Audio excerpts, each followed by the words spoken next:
আসসালামু আলাইকুম এভরিওয়ান, আমি ছোয়া বলছি বগুড়া থেকে। কেমন আছেন সবাই? আশা করছি সবাই ভালো আছেন, আমিও ভালো আছি। আর আজকের রেসিপিটা দেখেই হয়তোবা অনেকেই বুঝে ফেলেছেন যে আজকে আমার ভিডিওটা কি নিয়ে হতে যাচ্ছে। তো চলুন শুরু করা যাক। আজকে আমি পাঙ্গাস মাছ ভুনা করব। আমার পাঙ্গাস মাছের ভুনাটা না অনেক বেশি মজা লাগে, তো ভাবছিলাম যে একটু আপনাদের সাথেও শেয়ার করি।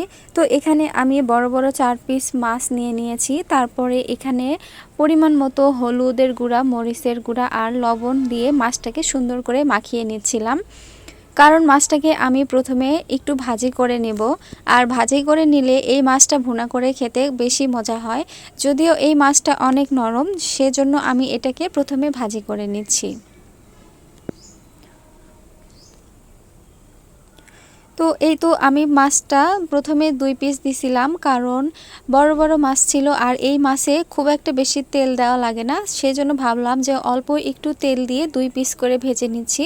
আর দেখা যায় মাছের গা থেকে না অনেক পরিমাণ তেল ছেড়ে দেয়, ওই জন্য প্রথমে 2 পিস করে আমি ভাজি করে নিয়েছি, তাহলে আমার তেলটাও একটু সাশ্রয় হয়।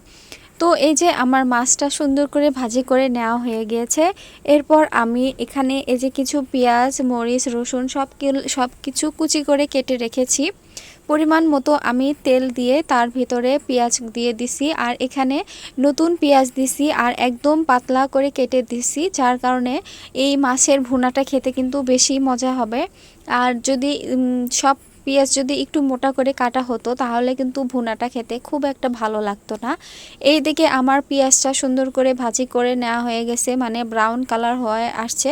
ঠিক সেই পর্যায়ে আমি হলুদের গুঁড়া, মরিচের গুঁড়া, লবণ, আদা বাটা, রসুন বাটা দিয়ে সুন্দর করে একটু তেলের ভেতরে নাড়াচাড়া করে নিব। আর এইভাবে নাড়াচাড়া করে নিলে দেখা যায় আদা রসুনের যে একটা কাঁচা স্মেল থাকে সেই স্মেলটা চলে যাবে। এরপর আমি অল্প একটু পরিমাণ পানি দিয়ে আবার মশলাটাকে সুন্দর করে কষিয়ে নেব।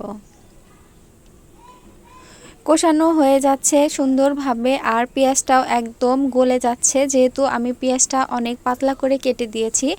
এই পর্যায়ে আমি এই যে ভাজা জিরা গুঁড়া আছে সেই জিরা গুঁড়াটা আমি ছিটিয়ে দিচ্ছিলাম। এরপর এটার কালার একদম পুরাই চেঞ্জ হয়ে আসতেছে। এই যে দেখেন কতটা সুন্দর কালার চলে আসছে। আর এই পর্যায়ে আমি মাছগুলাকে দিয়ে দিব, আর আমি এই ভুনার ভেতরে অল্প একটু পানিও দিয়ে দিছি। তারপরে মাছগুলো দিয়ে দিচ্ছিলাম, বেশি একটা পানি দিছি না। তারপরে মাছ দেবার পরে আমি সুন্দর করে কষিয়ে নিয়ে একদম পরিমাণ মতো যতটুকু আমার ঝোল রাখা প্রয়োজন মনে করেছি ঠিক ততটুকু ঝোল দিয়ে দিছি। তারপরে এখানে আমি 2টা কাঁচামরিচ দিয়ে সুন্দর করে জ্বালিয়ে নিছি। আর আমি একটু মাছ ভুনাতে ঝোল রাখছি, কারণ আমার বাসার সবাই মাছ ভুনার ঝোলটা অনেক বেশি পছন্দ করে। যেহেতু সাদা ভাত দিয়ে এই ঝোল খাওয়া হবে মাছের, সেজন্য দেখা গেছে আমি একটু ঝোল পরিমাণটা একটু বেশি রাখছি। কিন্তু খেতে কিন্তু অনেক বেশি মজা হয়েছে। আর এই যে দেখতেই পাচ্ছেন আমার মাছ ভুনার কালারটা কত সুন্দর আসছে, আর বাহিরে যখন ভিডিও করা হয় আলোর পরিমাণটা সুন্দর থাকে, আর মাছের কালারটাও দেখেন কতটা সুন্দর আসছে। এইভাবে এই মাছ ভুনাটা করে খেলে কিন্তু অনেক বেশি মজা লাগে।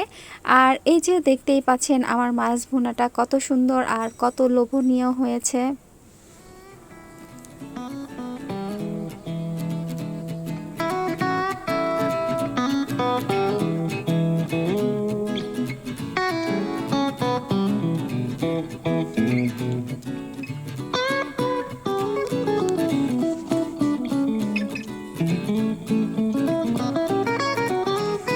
এখন আমি এটাকে ভাতের সাথে খাবো, আর এটা খেতে যে কি পরিমাণ মজা যারা খাইছে শুধু তারাই বুঝবে। এমনিতেই কিন্তু মাছ ভুনা খেতে অনেক বেশি মজা, কিন্তু টাটকা পাঙ্গাস মাছ যখন এভাবে আমরা ভুনা করে খাবো এটা খেতে কিন্তু আরও বেশি মজা লাগে। আর এই মাছটার কোনো রকম ব্যাড স্মেল ছিল না, যার কারণে খেতে এত বেশি মজা লাগছে সেটা আমি আসলে আপনাদেরকে এই ভিডিওর মাধ্যমে কিছুই বুঝাইতে পারবো না।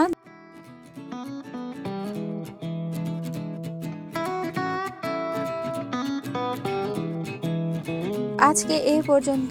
সবাই ভালো থাকবেন, সুস্থ থাকবেন। আল্লাহ হাফেজ।